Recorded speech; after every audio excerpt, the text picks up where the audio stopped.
What if more than half your new leads never see a single email you sent? And not because of bad copywriting, and not because of poor targeting, but because of something happening silently, before your email ever reaches an inbox. And this horror story is true for lots of businesses, and they have no idea. In this episode of Data Beats Opinion, we're talking with Adrian Savage, co-founder of Email Smart, and one of the sharpest minds in email deliverability, or really as he prefers to call it, inbox visibility. We're going deep on why the email metrics you're watching are probably lying to you. Also, the number one thing you should be measuring but probably aren't, and why emailing your entire list could actually be destroying that single asset that you're trying to build. If email is critical to your marketing, and it should be, this episode will change how you think about it. Let's start the show.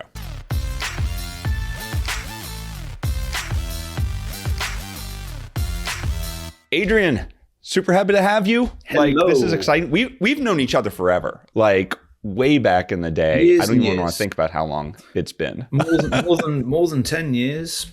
Oh yeah, definitely. Yeah, a long time. Yeah. You're one of those friends that I don't even remember where we first met. It's been so long.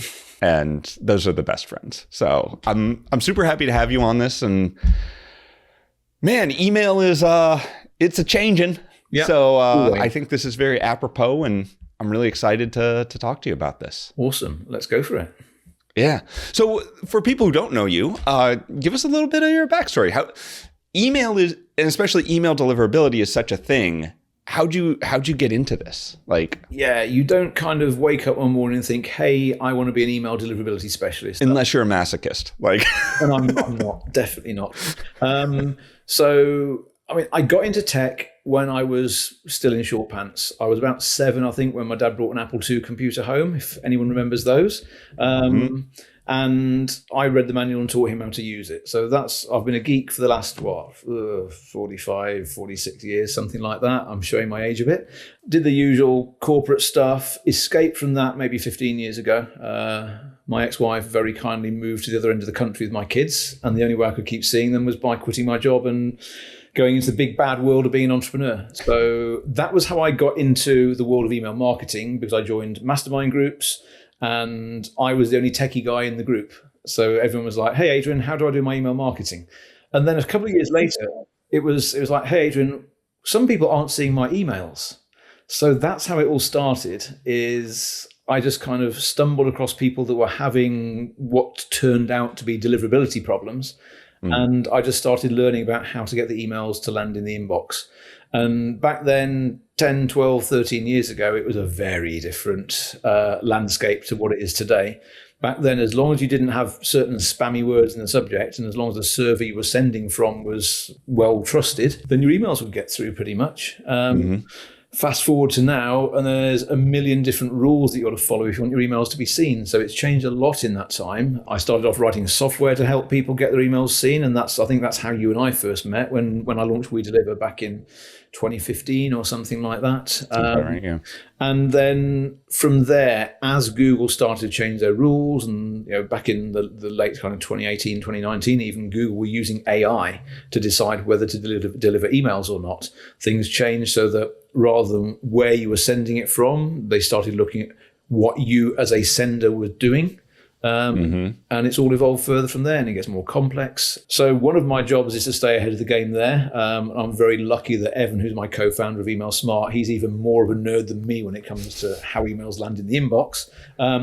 So that then gives me the time to focus on getting the best possible software to help people get their emails seen as well. I think one of the hardest things about email deliverability for an end user, right? Someone who's not in this, is that it's completely opaque, right? We have no idea if our emails are getting through or not. And there are tools that help, but even they are they're either super expensive or we don't know how to read them, right? Yeah. And so when we're talking about email deliverability, what does that kind of mean? Because I think and I think you'd agree, there's different layers of deliverability now that we have, like you were saying, 15 years ago, there was no promotions box. There was no notifications box. There was just this fire hose of content in your inbox, right? Yeah, exactly. And this is why if I had access to the folks that maintain dictionaries and things like that, I would have them go and find the entry that says deliverability and scratch it out, never to be seen again.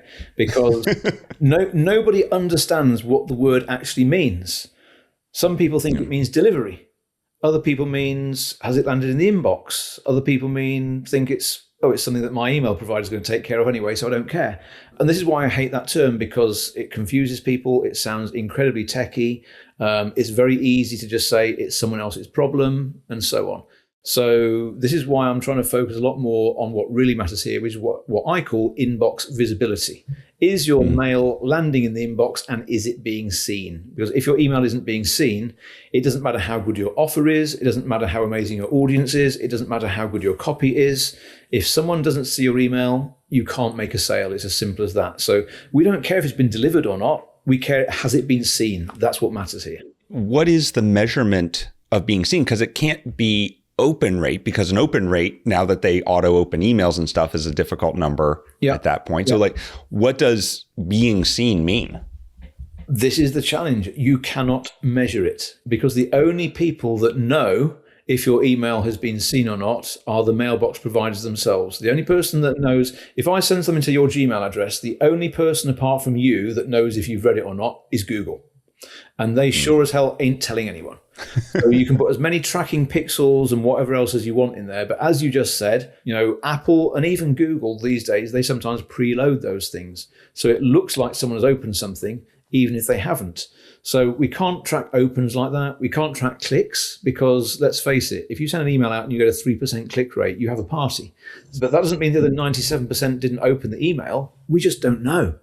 So I've spent a lot of time in the last 5 or 6 years trying to work out, well, what metrics can we come up with to infer whether people are seeing your email sufficiently or not, because we can't measure it directly. So we have to come up with different metrics that help us get an understanding of what our audience is doing. And based on what we can see, we have to kind of fill in the gaps, because it's a bit like SEO. Nobody knows what Google's rules are. And email is just the same.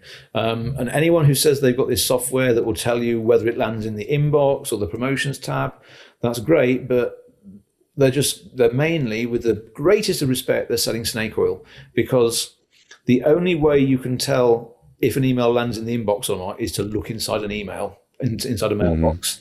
And the problem is, these people doing that, they're either buying the data from real users that may not be representative of your audience, or they might be operating their own inbox, and all that can do is either open things or not open things. And Google changes the behavior of whether the email lands in the inbox or not based on the behavior of each individual subscriber. So if someone's saying, I can tell you if this lands in the inbox or not, they're only telling you that for that one specific mailbox they're monitoring, or the collection of mailboxes they're monitoring. And they're not going to be real people normally. And they're either going to open everything or ignore everything. And, you can't read anything into what someone else is telling you they are seeing. It's so personalized at this point, up to a point where we don't control that personalization at all, right? But there are things I believe that you can do from the user perspective of the person getting the email that then would make those emails always come in, like responding to an email and stuff like that type of engagement. Is that still valid? Yes, absolutely. Because, I'll focus on Google because they are the biggest mailbox provider by at least a factor of 2. Typically, Google will control more than 50% of all the addresses on your email list. If you're a standard business to consumer, or even business to small business, Google are going to be in there. So I'll focus on them, but actually Microsoft and Yahoo that typically make up, between the three of them, they make up 75, 80, 85% of an email list. They all have similar rules. So when I talk about Google, I'm including everyone else in there as well. But what Google are looking at here is, well, what signs can I see that show that Keith is responding to Adrian's emails? And opening it is obviously one of them. Keeping the email open and scrolling through it is another one. Clicking a link is another one. Replying to an email is a really big signal. And then there's other things, if you don't do that, then that's a negative signal. So if you ignore my email and leave it in the inbox unread, that's a bad signal. The worst possible signal is if my email lands in the spam folder for some reason and you leave it there. That's the worst. Interesting. Yeah. Because obviously Google will treat people with suspicion sometimes, and the biggest challenge is when someone opts into your email list for the first time. There's a greater than 50% chance that first email is going to go into spam, no matter how good your reputation is. And if your recipient doesn't rescue that from spam and mark it as safe, then they are unlikely to ever see another email from you again. I mean, considering how much spam, like I have probably 10,000 spam emails in my spam folder. And it's like, I don't go in and clean that up, right? Like Google's cleaning that up every 30 days when it deletes them. But like, if something gets in my spam, there's a 0 chance that I'm seeing it. Exactly. So if someone signs up to my email list, the first thing I have to do, and this is my most important job, and this is why I never have an upsell on my thank you page. The only thing I care about when someone opts into my email list is please go and find my email and get it out of spam. Way back in the day when we were doing work with I Will Teach, we had a script that would check the MX records of the person's email address and see, are they on Hotmail or, like you said, Gmail? Because everyone's, even if it's their own domain, there's a high chance they're still using Gmail as the provider, right? And we would give them a link to search for that because we knew what the subject line was. And we'd be like, looks like you're on Google, click here, and it will open the email and search for it and go find it. Is that still a tactic you see that works? Is that like... There's so much that has changed in the years, right? Yeah, that's something I've never heard before. But as long as they're using the web interface into Gmail, then that's absolute gold dust. So that's exactly it. Particularly if it's making it to check the spam folder as well, because that's the biggest issue. Is it just not just finding it, but finding it inside the spam folder and marking it as safe. Because Google is probably the most flexible with this. Because with Google, you can create a rule that says if an email comes in from Keith at SegMetrics, say, never put it in spam, always put it in the inbox. So if you want to be that kind of hard hitting with your audience, you can actually say, don't just rescue it out the spam box and mark it as safe, but create a rule to say never send it to spam. Right. And that's the ultimate way. But unfortunately, I would say 99 people out of 100 are never not going to do it. First of all, they probably don't know how to do it, and second of all, they probably wouldn't set that up, exactly. right? But we can do the basic version of that, which Evan, my co-founder, he calls it modifying human behavior. It's training people to go into the spam folder, grab it, rescue it, mark it as safe, put it back into the inbox, and then if you tell them to reply to it as well, that gives that extra legitimacy signal to Google saying, hey, this person hasn't only rescued it from spam, they've actually replied, so they must be interested in this. And the more things you can get people to do to engage with you at the time of opt-in, the more likely you are to get your emails delivered forevermore for that person. So this is interesting because this is something that, we're all about data. We're about understanding how much of this gets that engagement. How are you tracking if people responded or not? So let's say that you have that the people signed up for the list. You're like, go into your inbox, respond to this thing. I'm going to give you a PDF or whatever, like just something to tease them into engaging and responding to that. How are you then measuring that on the back end of this person responded, this person didn't? All we can do is just see if the open indicator is there or not and see if they clicked. That's all we can do. And the time that my heart sinks is when someone asks me to troubleshoot an individual email visibility issue where they say, this one person hasn't got my emails. And that's the toughest thing to do in the world because we don't really know what's happening. The only thing we can do with this is look at things at scale and look at the trends. Because, okay, I mean, I've analyzed thousands of different email senders. So I've got an idea of what good looks like and what not so good looks like.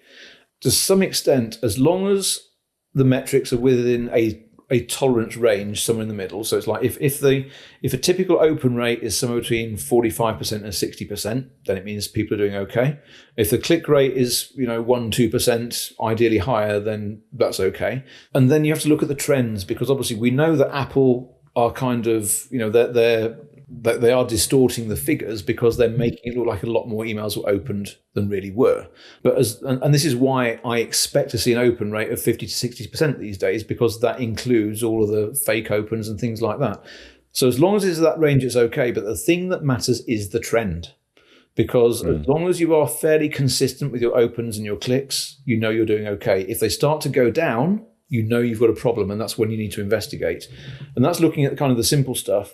But then one of the metrics that I look at that I don't think anybody else does, I've yet to find software that does it, is looking at how the overall audience engages on a rolling 30 days.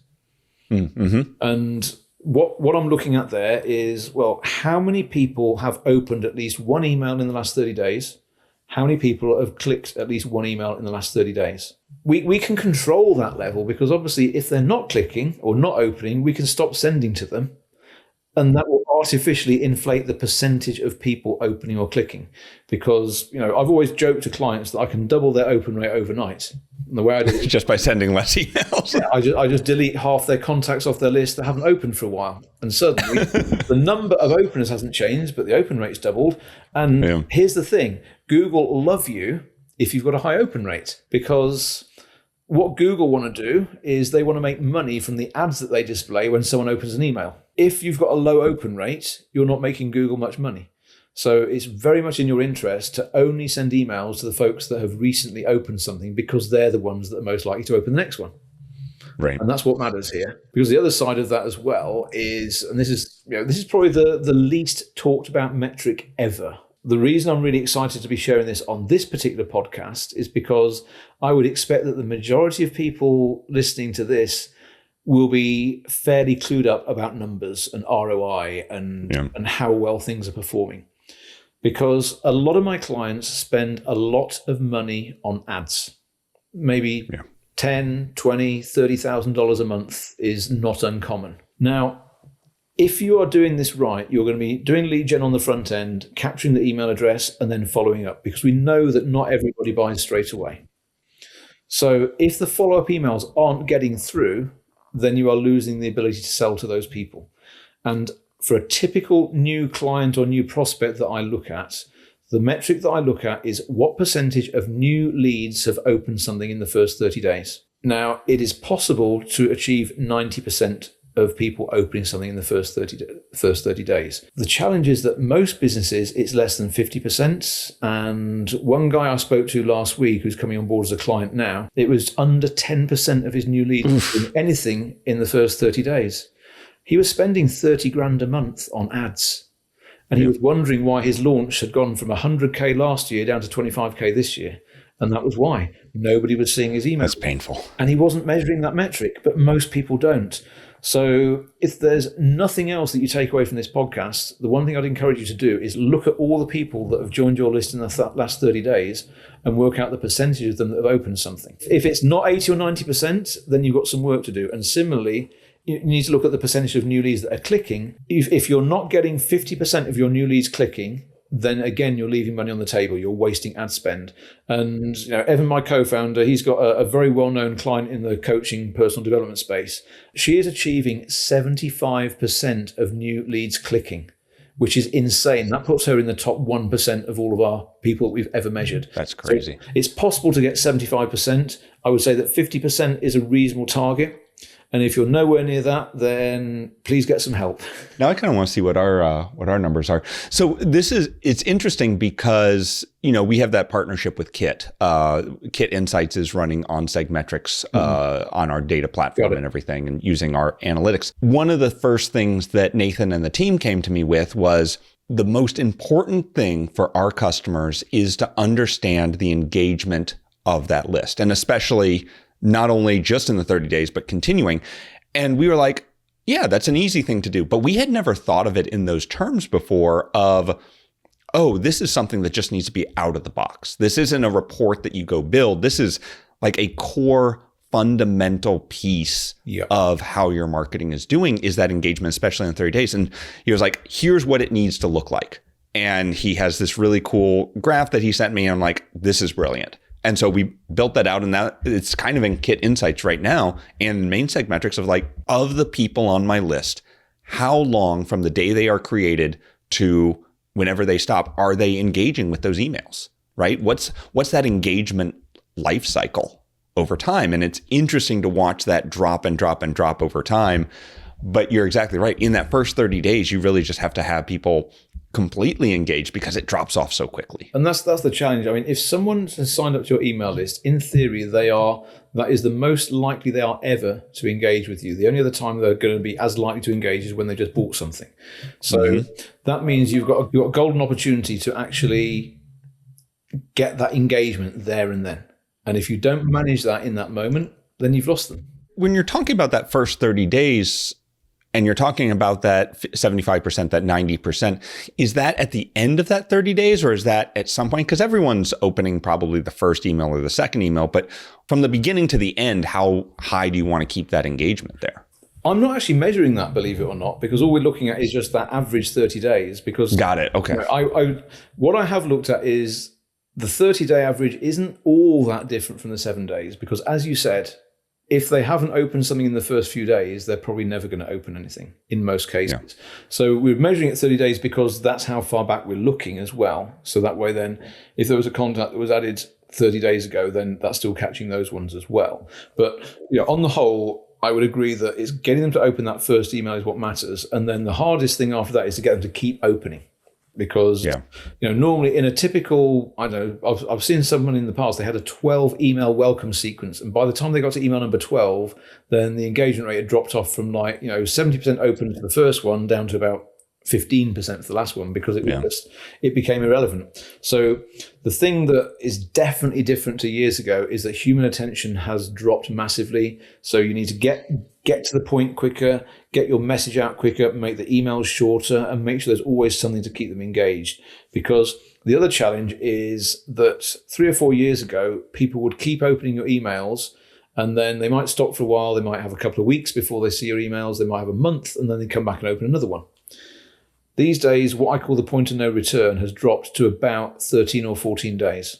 So if someone hasn't opened your emails for 2 weeks, the chances are they will never, ever open an email ever again. I actually see that with my own emails as well. Like the emails that I get, like I'll sign up for someone's newsletter. It's like, oh, I'm really excited about this.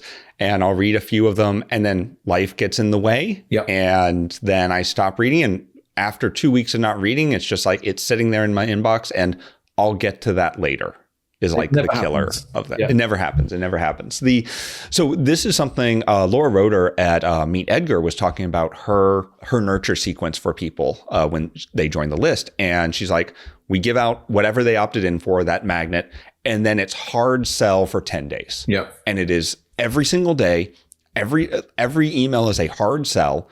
And then it goes into a soft sell after that. But she knows that if they do not make that sale in the first 14 days, that the chance of them continuing to engage and to do anything just drops like a rock. Yeah, totally. I want to go back to one thing that you had mentioned before, and I'm just maybe tugging at a thread that doesn't exist, but that reply to, I feel, is such a valuable metric. And you said there's nothing that tracks it. Can it be tracked? If we could track it, would that be something good to track? It's useful to track, but here's the thing. If you tamper with the reply address so that it goes into some kind of system that's going to track it for you, then you're immediately watering down the effectiveness of it, because Google's looking for a reply to the same address that sent it. And beyond that, if you're replying to some kind of software that's tracking it, that likely won't even be on your domain. So I know that ActiveCampaign used to do a reply tracking thing, and the reply to address became something at activecampaign.com. Oh, that's horrible. Yeah, no. So that doesn't work. I know that some CRMs will take control of the outbound and the inbound email, and they can report at that level. So as long as you are using that as your primary customer communication tool, then that's one way of doing it and measuring it. But that will only work if you're using a CRM or some kind of email platform that does actually handle all the incoming email as well. Right. And it's got some kind of way of marrying up the subject line or some kind of ID in there or something. Because the only other way you can do it is just if you're using some kind of support system for the replies, then you can probably train it to look for particular subject lines and things like that and do metrics based on that. But it's not... It's certainly not an exact science, but getting a gut feel for what your replies are is probably useful. But let's face it, the reply rate is likely to be even lower than a click rate. Right, which is already minuscule, 3%, 2%. Yeah. And so interestingly enough, you touched on something, which is that the email that you are sending from, the actual address, is generally different than your standard email address, right? You're not going to be sending from Adrian at, most likely. Correct. Same domain, but different email address. Yeah. We do the same thing because otherwise I get so many emails when the wrong email goes out. Does that email address then, are there things you can do for that email address, or does it not even matter? Like, because I've seen outbound email addresses where they're warming the domain and they're having like bots talk to each other, blah, blah, blah, whatever. But if an email address is only for your marketing, is that a limiter, right?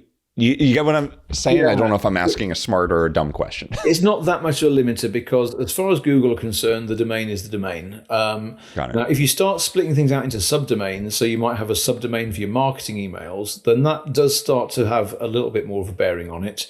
But there's what I call reputation bleed, which is whatever the main domain has as a reputation and the subdomain, there's going to be an overlap.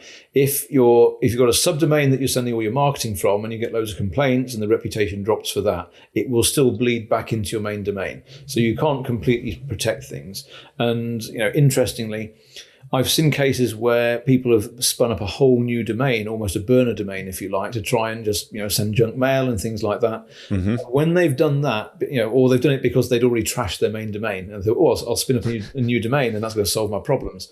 Unfortunately, it isn't, because Google is too clever for them. Google's very good at joining the dots and working out, hey, so this person who's created SegMetrics.com and they've trashed their domain reputation, they've now got this new domain called WeLoveMetrics.com. But look, they're talking about SegMetrics. It must be the same thing. So within a matter of days, we will link the domains together because the AI is all-seeing.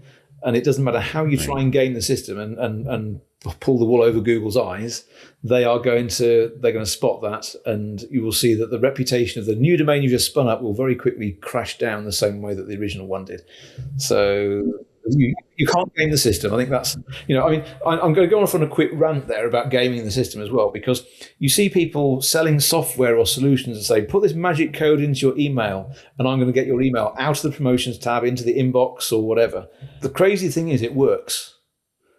But it only works for a few days until Google work out what you're up to. Because as soon as you start stuffing code or changing what's hidden inside the emails, then that's a technique that's normally known as hash busting. And that's something that spammers have been doing for years, to try and make emails look like something that they're not, kind of a wolf in sheep's clothing, if you will. And Google and Yahoo, I think Yahoo in particular, their main email guy, he posted on, there's a Slack group called Email Geeks, which is awesome. And there's this guy, Marcel Becker, he posted in that publicly saying, if he sees this person, anytime that Yahoo see this person's software attached to someone's sending, they will block that particular sender as soon as they find it, because they don't agree with it. It's gaming the system. So be very wary if you ever see these too good to be true solutions that are going to add magic code in to save your emails, because actually, yes, it will work because they sell the solution to you and it works for a little while. But then sooner rather than later, then you get caught. You get caught out. There's there ain't no such thing as a free lunch. There's definitely no silver bullets in this game. I mean, getting into like even SEO stuff, it's the same thing. Like if you suddenly make 1,000 pages with almost the same content, but it's slightly spun, you're going to have a huge SEO boost. For about a month. And then it's going to tank because Google's going to say, wait a minute. All these pages are exactly the same. They were created at exactly the same time. And like, oh, look at this. And your entire site may go down, right, in ranking, because Google's been, well, these guys are scammers. It's very frustrating. So I want to touch on something that you said, because I don't know if this is true or not. And I'd love to get your opinion, because I don't know if people know this or not. So a lot of people, we also did cold outreach. We did we're going to create 7 new domains. We're going to warm them up, and then we're going to do cold outreach through them. What you're saying, though, is that, and correct me if I'm wrong, creating those domains, and if we burn that domain, it might affect our main domain, because Google says, oh, look, both of these domains have the word SegMetrics in them. They both they're both talking about SegMetrics, and this one's obviously spam. Absolutely. There's always that risk. Now, the way that people get away with cold outreach is by staying under Google's radar. Because let's face it, if a domain is only sending 50 emails a day out, Google aren't going to care. Google doesn't care. Yeah. So that's why people get away with cold outreach, because as long as you keep the volumes low enough, you are less likely to get into trouble. I'm not saying you won't get into trouble, because Right.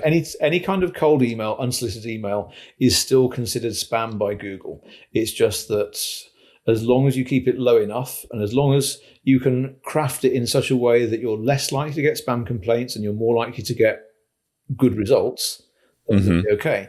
So a lot of that is be very careful how you build your list of prospects you want to reach out to. Be very careful how you word the emails. Make sure there's something really compelling in there. So it's the usual marketing principles. On top of that, then it's just be very cautious and don't send many of them. It almost sounds antithetical to what a lot of the outbound people say, which is like, this is a numbers game. So you want to be sending 5,000 emails a day or whatever. And I'm like, man, that just feels like burning the domain, burning the list, burning your reputation. And at some point it's just like, okay, this is just spam, right? We're not having a conversation. We're not creating good content and good outreach. We're just spamming. It's a numbers game until you get caught. But I guess the way the world is evolving, it's becoming easier to make it more personalized. So I think, at some point, my prediction is that traditional email marketing is going to disappear, because it will be possible to personalize every single email that goes out, at which point the game's going to change again. But the engagement trend is still going to matter. It's just we are going to be able to make it more possible to engage at an individual level rather than these email broadcasts. And even the automations we've got today, they're not exactly personalized, are they? There's maybe a couple of custom fields in there and a few bits like that. But the more you can truly personalize each email you send, the more likely you have of a successful engagement. And that applies to cold email as well. Man, there's so much to unpack here. And it's interesting because we're getting into this zero-click marketing world right now, where Amanda from SparkToro was talking about the percentage of Google searches that turn into a click is now less. 84% of Google searches do not end in a click is the number right now. And she was talking specifically about owning your platforms. All the social platforms are locking down. They are changing algorithms at any point. They are changing what you can do with their data.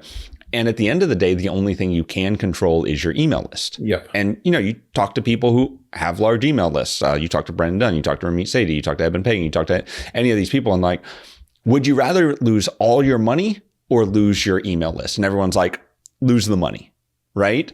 Like, because with the list, you can build that back, because the list is in this day and age, it's the only thing you own. No one can take that away from you and show your stuff in a different way. And it's probably the most valuable asset we have. Absolutely.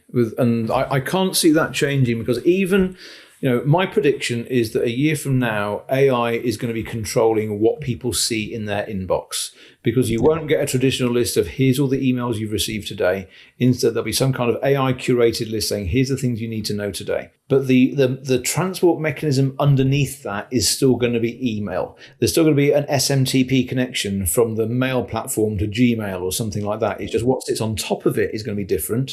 And our role as marketers is going to be to change the way that we communicate and engage with that audience and measure the engagement, because, again, deliverability is gone. It's purely going to be visibility. And it's not just does your email get seen by the person, but can it get recognized as important by the AI? So there's a whole, the same way that SEO has already transformed, now we've got AEO. And email is going to go the same way. There's no doubt about that. So, and again, this is where I'm very fortunate to have Evan as my co-founder, because he's all over he's all over that like a rash already. Working out how we can advise people what they're going to need to do when Gmail launches their first AI inbox that's in beta at the moment, and so on. We've got to be ready for the changes, because the world is going to change and we have to keep up with it. The people that don't, right now we've got people who are emailing like it's 2012 still. They'll build the biggest list they can and they'll just mail the hell out of it until people buy it, they die, or they unsubscribe. And they wonder why they're getting filtered all the time. Now, those folks, when AI comes in, they're going to be even more dead than they are. But the people that are still they're being pretty good by today's standards, they're going to need to evolve as well. On the one hand, Google is going to make life more difficult because they're going to enforce things like quarantining and things like that come at some point. And if people aren't reporting on the technical side of their emails at that point, then they'll have no idea what emails are getting through and what emails aren't. And then beyond that, it's like, okay, so we will do all the things to keep Google happy at the technical and the kind of the compliance level. But then from a content perspective, how do we craft our emails so that the AI will recognize the relevance to the audience enough that they will show it to them? And then we've still got to get our audience to want to read it, open it, and act on it. AI is making it so easy to create the content now that when someone used to get 100 emails a day, they're now getting 1,000 emails a day. So I was at a conference last week and I came back to 520 emails. So yeah, and not even the promotions one. Like that was in the inbox, 520 emails, and most of them are crap. But like, it's so much. I actually use an AI assistant to scan my emails, see what I need, like categorize them. Is this urgent? Is this like an update? Blah, blah, blah. We talk about that email like 2012, right?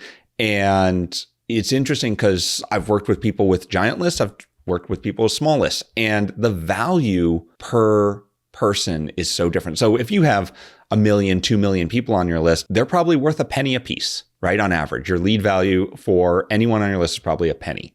And I've talked to people who have 20,000, 30,000 people on the list, and their value per person is like $79. Yeah. Right? Like, I've got a distinction for you there as well, Keith. Okay. Oh, yes, please. Obviously, a lot of people look at their list size, and there's that term. Revenue is vanity, profit is sanity. Now, in the world of email, list size is vanity, engagement is sanity. So they might talk about a 30,000 list, but what percentage of those are engaged? Now, if your entire list is engaged, the value per lead or the value per contact on that list is between 5 times and 10 times more than if you have an unengaged list. So it really is in your interest to make sure you are managing that engagement really tightly and only mailing those folks that have opened recently, because the value of your list grows by an order of magnitude. It's not just like a 2x increase, it is 5 to 10 times. Do you think that it's FOMO? Like it's almost like a hoarding, isn't it? Yep. Because people are like, well, it doesn't hurt to send it to someone who hasn't opened in 6 months. And maybe if they open it and buy, that's an extra $50, $100, $300, right? That's the mindset people have. And I have to remind them of 2 things. Firstly, there's Einstein's rule of insanity, which I'm sure you know what that one is. Is it the one to do the same thing and expect different results? You've nailed it. So if someone hasn't emailed the last 25 emails you sent them, then what in the name of all things sacred means they're going to open the next one? It is not going to happen. It's as simple as that. So that's the first thing. And then the other side of that as well is if you're mailing the people that haven't engaged for weeks or months or whatever, then we're already saying that Einstein's definition of insanity is doing the same thing, expecting different results. They are not going to open that next email. But this is where we go back to what I said about the point of no return. We have got the data now that for a typical list, if someone hasn't opened an email in the last 14 days, 16 days, something like that, they're gone forever.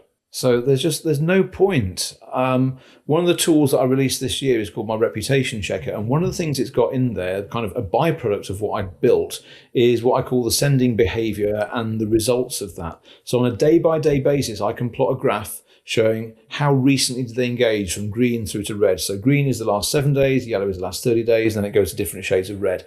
And there's a separate graph that shows how many people opened those emails.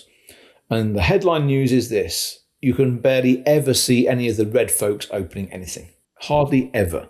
There's specific cases where you might, but on the whole, you've got to accept that if someone hasn't opened in the last 30 days, there's more chance of there being a second moon up there going around the earth than that email getting opened. So it's like why bother doing it? So for someone who is not in this every day, what should they be doing to see, oh, I have a problem, I need to go talk to Adrian, or I have no idea, or I'm doing great, or like what's kind of the cadence on that? You need to be checking monthly as a minimum, and preferably weekly. I mean, it's crazy. One of the software tools we've got, we call it Smart Alerts, and it emails people when something falls off a cliff. But guess what? 97% of our users haven't set that up. So how many people are off the cliff at the beginning, though? That's the other question. It's not as many as it used to be. I think there's a lot more email savvy senders out there now, but yeah, I think this is why I'm very keen to make it easier for people to spot the problems and spot where they're at. I've got a lot of new ideas that I'm working through at the moment. They're going to make it easier for people to just get a better idea of how well their visibility is shaping up. So that way, then, as the world does start to shift, I think it's going to shift very quickly over the next year. I want to make sure people have got the right tools to make it easy for them to check it without having to be a deliverability nerd. They can just literally say, right, tell me if there's a problem with my visibility, and then we'll just send them an email when something goes wrong. I think this is interesting because, we were talking a little bit before we started about AI and how it's affecting software and how it's affecting the world in general, like content and email and everything.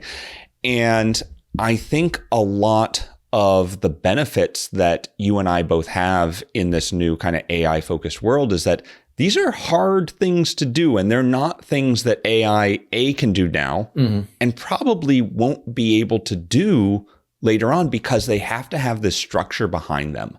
And as I have found out with my AI, just tossing data into AI, they are lazy bastards who will not follow directions and just make up stuff constantly. Yeah. And so it's interesting to me because this is something that is so key and fundamental to all of our businesses. Email is the fundamental way to build and market our types of businesses, creators, coaches, SaaS even.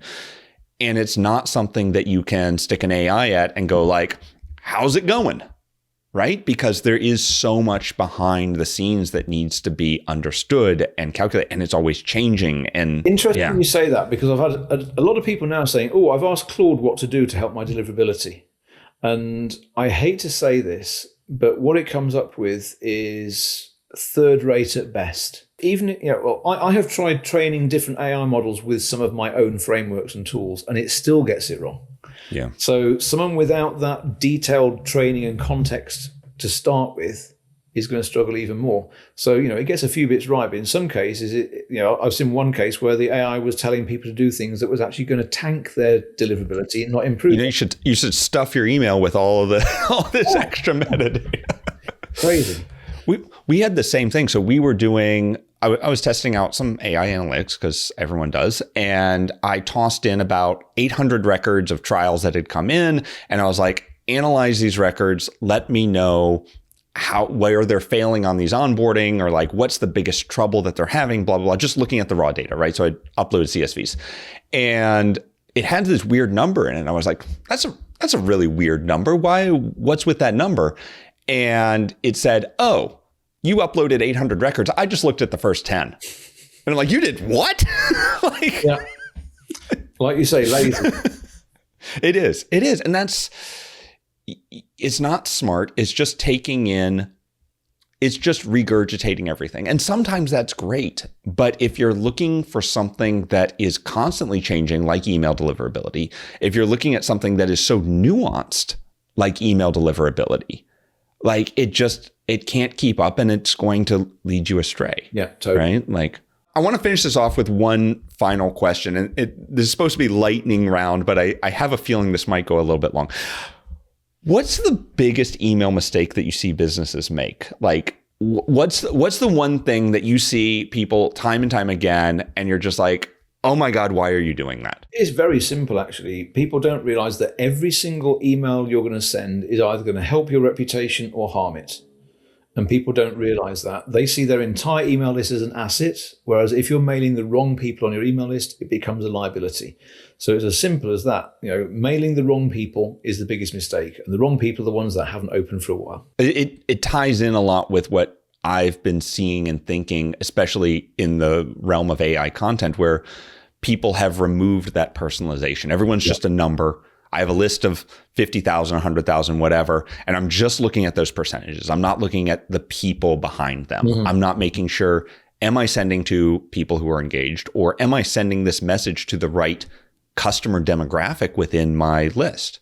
And the more specific you can be and the more targeted you can be, the better opt-in rates you're going to have, the better open rates you're going to have, the better everything you're going to have. It's always just about, send the right things to the right people at the right time. You can't go wrong. Yes.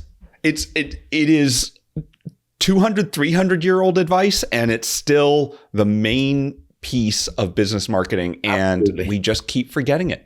And everyone like comes back to it and they're like, we should really segment down and send our emails to only the people that are really interested. I'm like, you think? Like, Adrian, thank you so much. This has been such a pleasure. I always love talking to you. Where can people find you, and got anything interesting for them? So emailsmart.com is the place to go. And in the next few days, so probably by the time this podcast is visible, there's going to be something new called the Visibility Center. And that'll be front and center on the Email Smart website at that point. I'm not going to say any more than that, but it is going to be something big and something very important, and it's going to be free. So that will be the thing to look out for. And I'm sure we'll have to make sure that we share the URL of that and a little more details when the podcast gets published. It will be in the notes below, and we'll include that, and then we'll send that out in email and hope that it gets delivered. Awesome. We will make sure it does. Adrian, thank you so much for your time. And as always, great. Have a great one. Thanks. Cheers.